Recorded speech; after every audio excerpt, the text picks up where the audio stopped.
Everyone, आप सब कैसे हो? एंड आप सब उम्मीद करते हैं ना सब अच्छे होंगे। तो मैं आपको कहानी सुनाना आई थी। जो मेरी कज़न है उन्होंने बोला कि थोड़ी बहुत पढ़ाई की भी वीडियो डालो, पढ़ाई की भी वीडियो डालोगे तो अच्छे व्यूज़ आएंगे। मैंने एक वीडियो पे देखे थे तो मैंने उस पर 1.2 के आए थे। तो गाइस हम चैप्टर पढ़ेंगे सेकंड, क्योंकि फर्स्ट का कोई चैप्टर नहीं है मेरी। और I am study for 5th class and अब सब नहीं दुआ करना कि मेरे 5th क्लास के पेपर बहुत ही अच्छे जाए। तो चलो बात भी हमने बहुत कर ली, तो अब स्टार्टिंग करते हैं।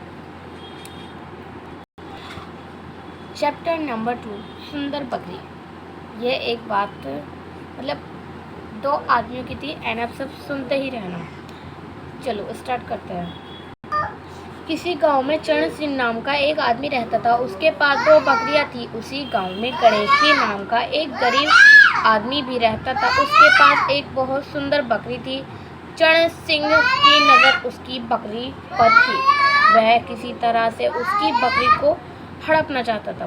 कि हड़पना, आप सब बहुत से ऐसे लोग हैं जिसको नहीं पता कि हड़पना क्या कहता है। वो चुराना चाहता था उसकी बकरी को। जो गणेश है वो बहुत ही गरीब था और चरण सिंह बहुत ही मालदार, बहुत बंगले थे उसके, बहुत अच्छा था। तो उसकी बकरी उसको बहुत ही अच्छी लगी, तो उसने उसे चुराने का फैसला किया। चलो आगे पढ़ते हैं। इसी नियत से उसने गणेशी से अपनी बकरी देने को कहा, मगर गणेशी ने मना कर दिया। कि जो चरण सिंह था उसने गणेशी से कहा कि भाई मुझे अपनी बकरी दे दो, तो उसने मना कर दिया। एक दिन रात के समय गणेशी की बकरी चरण सिंह के खेत में घुस गई। चरण सिंह ने जब ये देखा तो उसने बकरी को पकड़कर अपने घर में बांध लिया और सबसे कहा, यह बकरी मेरी है।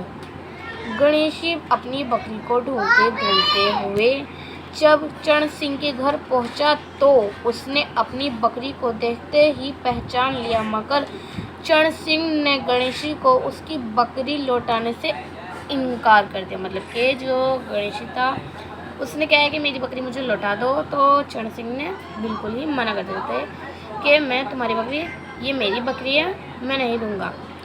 अब आगे पढ़ते हैं। गणेशी अपनी बकरी, यहाँ से हमने पढ़ लिया था ना।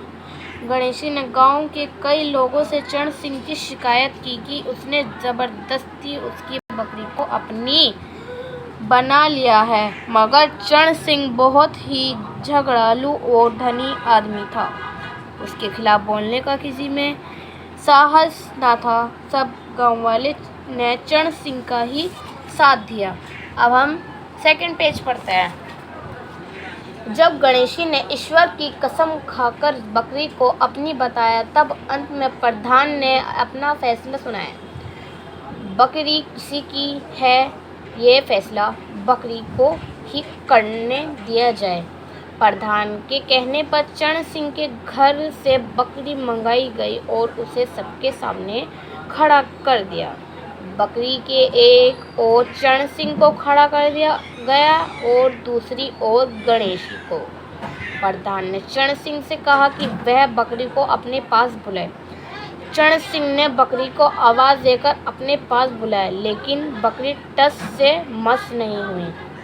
इसके बाद जब गणेशी ने अपनी बकरी को आवाज़ दी तो वह लपक कर उसके पास पहुंच गई।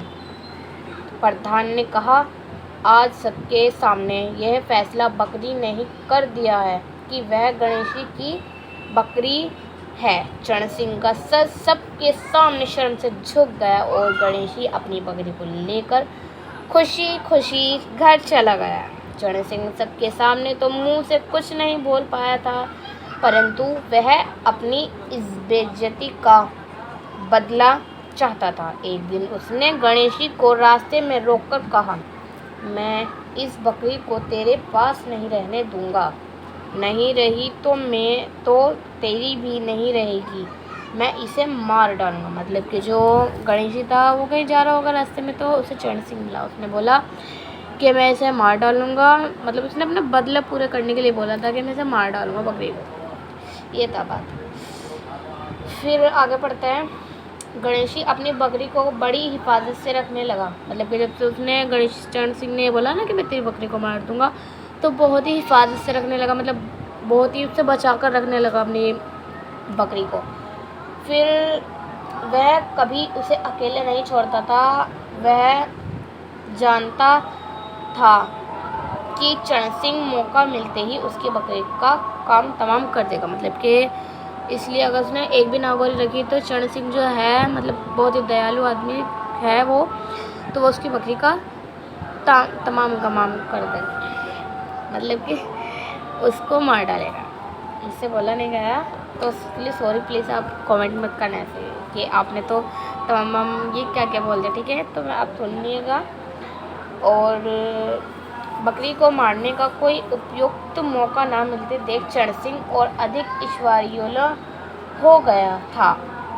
एक दिन उसे पता लगा कि गणेशी रात में किसी काम से पास के गांव जाएगा। उसने सोचा बस यही मौका है जब वह इस बकरी को मार सकता है। गणेशी इसी चिंता में था कि वह आज रात बकरी को कहाँ रखे कि वह चरण सिंह के हाथ ना लगे। उसे एक तरकीब सूझी, मतलब कि उसके दिमाग में एक आइडिया आया, एक तरकीब आई कि वो कैसे करेगा बकरी को। मैं बता देती हूँ। रात का हल्का सा अंधेरा होते ही गणेशी ने अपनी बकरी को अपने साथ लिया और उसे लेकर चरण सिंह की बकरी के स्थान पर बांध आया। इसके अतिरिक्त वह चरण सिंह की बकरी को खोलकर अपने घर आया। अंधेरा बढ़ने के बाद वह अपने काम से पास के गांव की ओर चला गया। मतलब कि जो उसने ये आइडिया आया था उसे कि मैं अपनी बकरी को चरण सिंह के जहाँ पर उसकी बकरी बांधा करी थी, मैं उसको वहाँ बांध दूंगा और उसकी बकरी को अपने पास बांध दूंगा। मतलब वो उसे मारना चाहता ना, तो वो अपनी बकरी को ही मारेगा, ये था। और अब थर्ड पेज पढ़ते जो लास्ट का है, थोड़ा सा ही रह रहा है तो सुनते गइएगा। देर रात को मौका देखकर चरण सिंह अपने हाथ में विष मिले आटे की गोलियां लेकर गणेशी की बकरी को खिलाने चल पड़ा। चोरों की तरह वह गणेशी के घर में घुसा। उसने देखा कि बकरी एक कोने में बैठी जुगाली कर रही है। अंधेरे में वह बकरी को पहचान नहीं पाया और उसने वह आटा अपने हाथों से बकरी को खिला दिया। अगले दिन सवेरे सवेरे उसने गणेशी के घर के सामने जमा हुए लोगों की भीड़ देखी तो वह समझा कि गणेशी की बकरी मर गई। मगर जब उसने गणेशी के घर पर जाकर देखा तो अपनी बकरी को मरा हुआ देखकर सड़ रह गया। गणेशी की बकरी तो सकुशल खड़ी थी। रात को बकरियों की अदल बदल करने की बात गणेशी ने सभी गांव वालों को बता दी थी। मतलब जो उसको आइडिया था उसने सभी गांव वालों को बता दिया था। अब आगे बढ़ते हैं। गांव वालों ने गणेशी का साथ दिया था तथा चरण सिंह का मजाक बना लिया। चरण सिंह अपने किए पर पछता रहा था और सिर ढूंढ रहा था कि उसने गणेशी के लिए जो कुआं खोदा था उसमें खुद ही गिर पड़ा था। तो ये जो कहानी थी ये सुनील आकाश राम के किसी आदमी ने ही बनाई थी। तो आप कमेंट में बताना आप सबको ये जो कहानी थी आपको सबको कैसे लगी है। एंड आप सब कमेंट प्लीज़ मुझे अच्छे से फॉलो कमेंट्स करो एंड अच्छे से करो।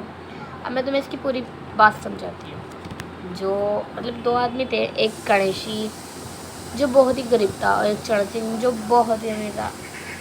गणेशी की जो बकरी थी मतलब वो बहुत ही अच्छी थी मतलब अच्छी थी बकरी। और गणेशी की चरण सिंह की बकरी थोड़ी वैसी थी, मतलब थोड़ी वो उसकी लापरवाही करता था। तो इसलिए उसे उसकी बकरी पसंद आ गई गणेशी की। तो उसने सोचा कि मैं इसकी बकरी को चुरा लूँ, पर वो नहीं चुरा पाया। देखा ना आपने, सुना ना पूरी एंड तक। जो आप खुद के लिए करते हो ना वो आपके लिए हो जाता है। खुदा ही ऐसा है कि अगर कोई हमारे लिए करेगा तो खुदा उसके लिए करेगा। अब देखो जैसे उसने क्या कहते हैं खुद ही अपनी बकरी को मार दिया। कितने अफसोस की बात है ना।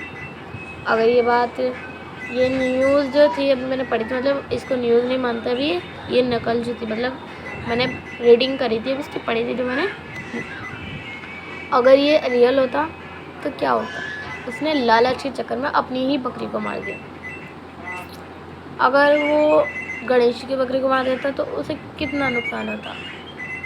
अगर ये बात और भी आगे तक जाती तो मैं आप सबको ज़रूर सुनाती। एंड आप तो भाई किसी को भी किसी के साथ ऐसा लालच मत करिएगा, सबके साथ अच्छी तरीके से रहिएगा। कोई गरीब है तो उसे खाने पीने के दीजिएगा, उसे भी अपनी तरह रखिए। खुदा ने तुम्हें इसलिए नहीं गरीब बनाया, खुदा ने तुम्हें इसीलिए ही नहीं अमीर बनाया कि तुम गरीबों की कुछ मदद भी नहीं कर सकते। इसलिए ही बनाया अमीर के भाई मतलब हमारे मालिक ने सोचा है कि भाई मेरे बंदे बहुत अच्छे हैं।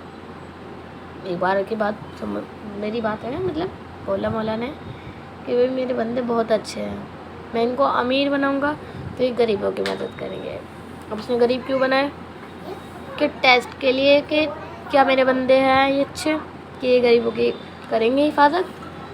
अब तो इसलिए अब देख लो आप बहुत सी पब्लिक में ये अमीर गरीबों के झगड़े रहते हैं कि भाई मैं तो अमीर हूँ तू तो गरीब है, भाई इसके तो थोड़ा लोहे है, इसके तो नाना थोड़े गरीब है, उसकी तो खाला गरीब है, उसके तो मामू गरीब है, भाई हम तो गरीब है, हम तो अमीर है, हमारे तो मामू भी अमीर है, हमारी मामी के पास तो आईफोन है। ऐसे ऐसे बोलता है भाई किसी को गरीब को ऐसे मत चिढ़ाओ। आज तुम इसके साथ बुरा कर रहे हो ना, कल अल्लाह भी तुम्हारे साथ इससे भी बहुत बहुत बुरा करेगा। तो भाई लालच करना बहुत बुरी बला है।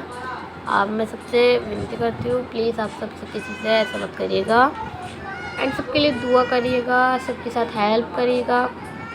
तो यही कहानी यही ख़त्म होती है एंड अल्लाह हाफिज़।